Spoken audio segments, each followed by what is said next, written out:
Assalamualaikum warahmatullahi wabarakatuh. Nama saya lalu Muhammad Yusuf Najib Ma'asasaki. Di sini saya akan melanjutkan tugas mata kuliah akhlak tasawuf, yang dimana kita diberikan tugas lagi untuk melanjutkan penjelasan atau memperdalami apa yang telah kita jelaskan di minggu-minggu lalu. Di sini saya akan menjelaskan materi dari teman saya, yakni lebih ke memperbaiki atau mengkompres lagi apa itu pengertian tasawuf. Tasawuf adalah, secara etimologi itu adalah tarekat. Itu adalah berarti jalan atau cara atau metode. Secara terminologi terkait tarekat adalah jalan spiritual yang ditempuh seorang sufi untuk mendekatkan diri kepada Allah.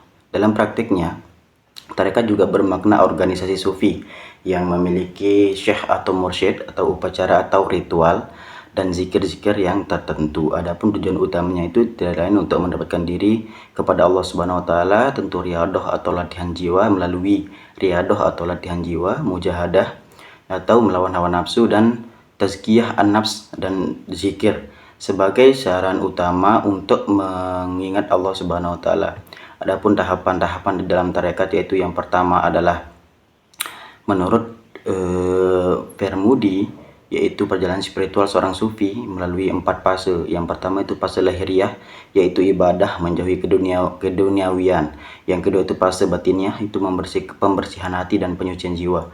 Adapun yang ketiga itu fase perjuangan, yaitu penguatan spiritual dan pencerahan hati. Dan fase keempat yaitu fase peleburan atau fana, melebur dalam cinta ilahi. Dalam tarekat, peran guru atau mursyid sangat penting karena murid tidak boleh berlatih tanpa bimbingannya. Selain itu, terdapat unsur penting seperti murid, amalan, zawiyah atau tempat zikir, dan adab atau etika.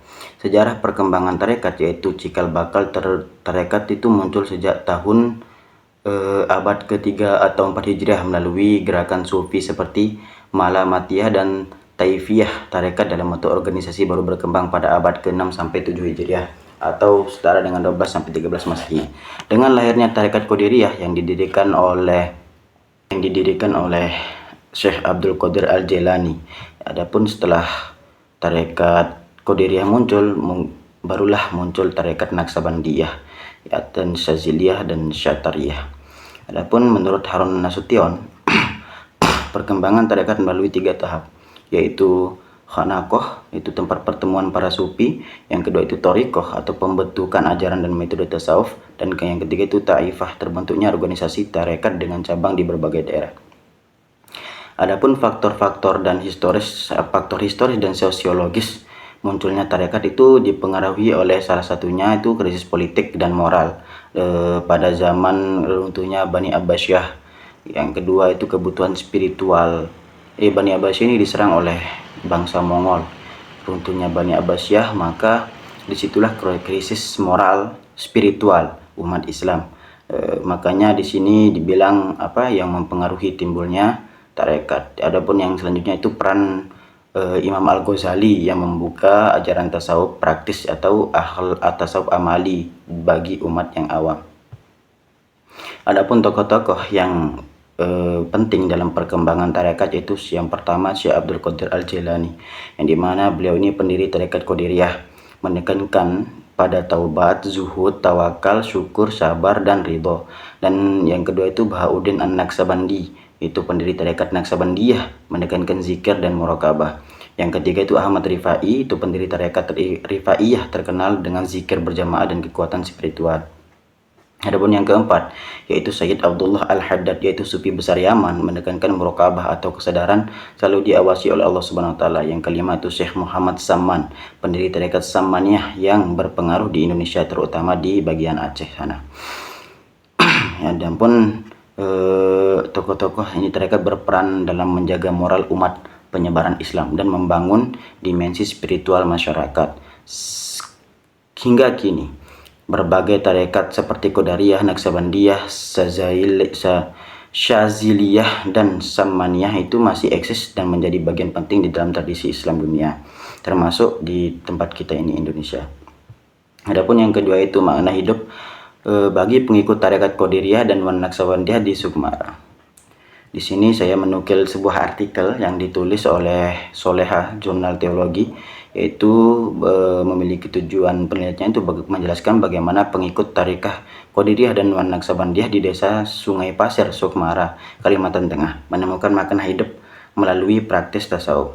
Adapun hasil dari penelitian yang dikemukakan oleh Soleha di sini, yaitu tarekat dipahami sebagai jalan menuju pembersihan jiwa dan kedekatan dengan Allah. Anggota dari tarekat Qadiriyah dan Naksabandiyah ini bermaknaan hidup melalui zikir, wirid, dan bimbingan mursyid. Hidup bermakna berarti mengabdi kepada Allah dan memberi manfaat bagi sesama. Nilai-nilai utama yang dihayati itu adalah keikhlasan dalam ibadah, kesabaran dan ketenangan batin, solidaritas antar jamaah, kepatuhan kepada mursyid sebagai pembimbing spiritual. Secara sosial, tarekat membantu mengatasi krisis spiritual dan kekosongan hidup modern. Yang kedua itu tarekat dalam pembentukan karakter spiritual masyarakat muslim. Di sini menganalisa peran terkait dalam membangun karakter moral dan spiritual masyarakat muslim melalui ajaran tasawuf. Adapun di sini tarekat berfungsi sebagai lembaga pendidikan moral dan sosial, bukan sekadar kelompok zikir. Nilai utama yang dibentuk di sini adalah kesabaran, keikhlasan, tawakal, dan kasih sayang. Adapun metode spiritual, zikir, dan mujahadah membersihkan hati dari sifat buruk, yaitu yang kedua itu pengasingan diri, meningkatkan kesadaran spiritual. Pengasingan diri bukan berarti tidak berinteraksi dengan umat Islam yang lainnya, tetapi di sini pengasingan di sini berarti mengasingkan diri dari orang-orang yang selalu berbuat buruk atau selalu mengerjakan perbuatan tercela.